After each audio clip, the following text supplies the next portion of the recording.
Simbol demi simbol yang berlalu dalam sejarah, budaya, dan peninggalan merupakan simbol alam semesta yang hadir pada manusia untuk dapat direnungkan akan keberadaannya di dunia, yang biasanya muncul berupa keteraturan.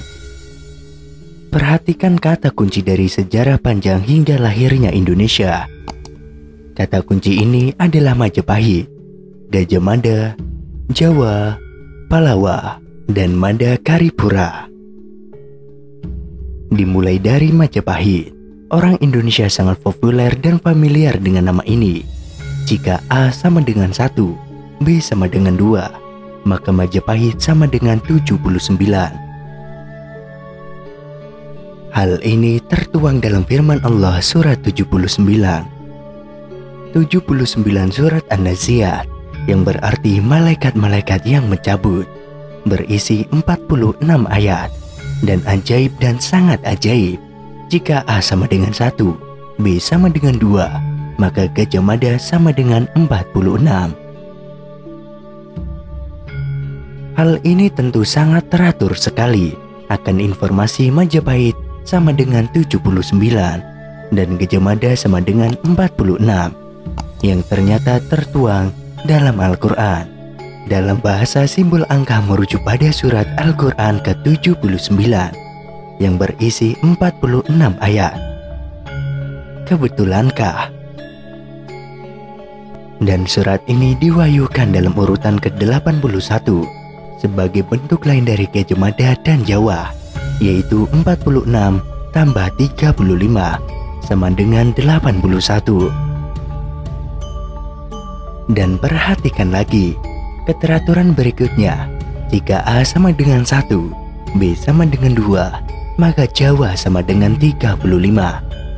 Maka sebuah keteraturan, Gajah Mada sama dengan 46 dan Jawa sama dengan 35, tertuang pada firman Allah surat ke-46, surat Al-Aqaf, yang berarti bukit-bukit pasir, berisi 35 ayat, diturunkan dalam urutan pewahyuan yang ke-66. Ajaibnya, firman Allah yang tersimbol dari Majapahit sama dengan 79 dan Gajah Mada sama dengan 46. Kemudian Gajah Mada sama dengan 46 dan Jawa sama dengan 35. Dua-duanya memberikan informasi yang sangat mirip mengenai periode waktu yang sangat singkat. Quran Surat An-Nazi'at ayat 46. Pada hari mereka melihat hari kebangkitan itu, mereka merasa seakan-akan tidak tinggal di dunia, melainkan sebentar saja di waktu sore atau pagi hari. Quran Surat Al-Aqaf ayat 35. Maka bersabarlah kamu seperti orang-orang yang mempunyai keteguhan hati dari Rasul-Rasul telah bersabar, dan janganlah kamu meminta disegerakan azab bagi mereka. Pada hari mereka melihat azab yang diancamkan kepada mereka, merasa seolah-olah tidak tinggal di dunia, melainkan sesaat pada siang hari. Inilah suatu pembelajaran yang cukup. Maka tidak dibinasakan melainkan kaum yang fasik, tidak taat kepada Allah. Pelajaran penting dari Majapahit dan Gajah Mada adalah sebuah kerajaan yang runtuh. Ditemukan petilasan dan peninggalan sejarahnya, mirip Candi Borobudur, Prambanan, dan lain sebagainya, hingga menjadi jelas mengapa kerajaan yang dulu megah menjadi runtuh. Namun cita-cita Palapa adalah tetap dipersatukannya Nusantara. Satelit telekomunikasi Indonesia yang pertama dinamakan satelit Palapa, yang menonjolkan perannya sebagai pemersatu telekomunikasi rakyat Indonesia.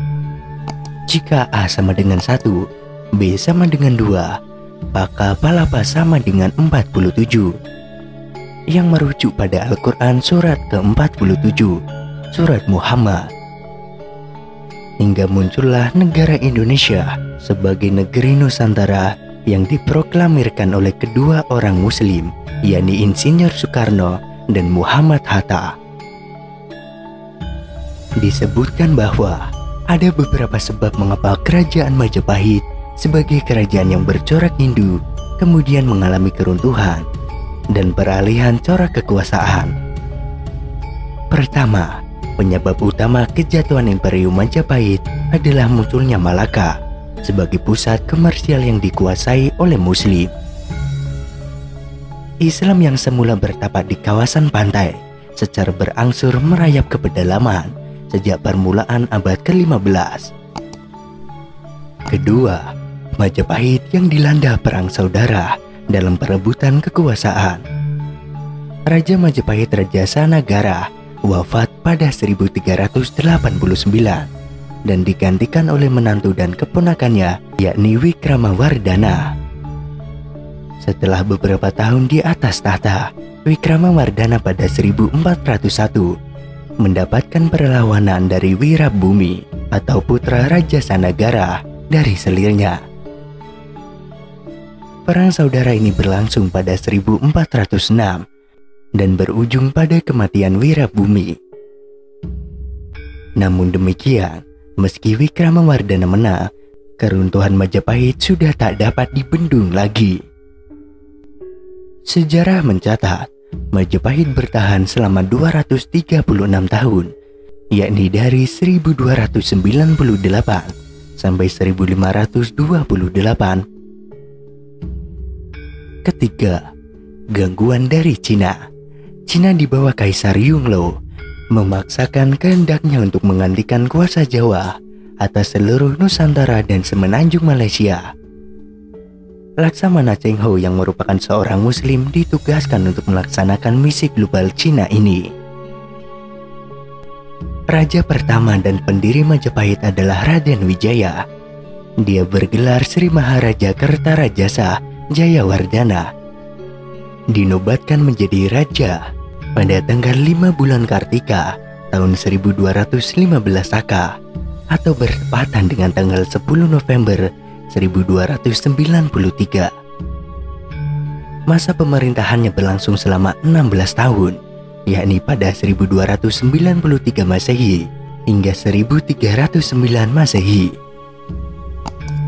Soal jejak kehadiran Islam di masa kerajaan ini ditunjukkan melalui bukti-bukti sejarah yang mengidentifikasikan bahwa sudah ada elit masyarakat atau bangsawan Majapahit yang memeluk agama Islam pada awal abad ke-14. Bukti paling tua menunjukkan adanya orang Jawa yang memeluk Islam adalah batu nisan di pemakaman Trowulan dan Tralaya di desa Sentonorejo, Kecamatan Trowulan, Kabupaten Mojokerto, Jawa Timur.